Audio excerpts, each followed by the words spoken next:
Naniniwala si Senate Minority Leader Coco Pimentel na maaring ipatawag ni Senate President Francis Escudero ang isang special session upang talakayin ang impeachment case ni Vice President Sara Duterte kung may suporta mula sa ibang senador.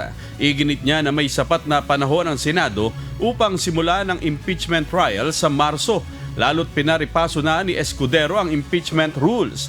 Kapag nabuksan na ang impeachment court, maaari nang ipatawag ang nasasakdal na opisyal at simula ng proseso. Obligasyon ito ng Senado, tapos sasabihin namin na hindi namin magampanan ang aming obligasyon kasi hawak ng isang tao yung bola, kailangan siya magtawag ng special session. Hindi.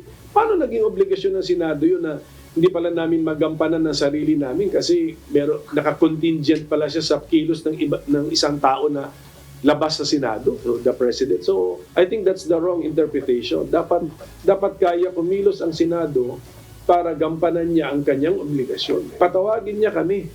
Pero, siyempre gagawin niya ng Senate President kung may clamor din sa mga senador.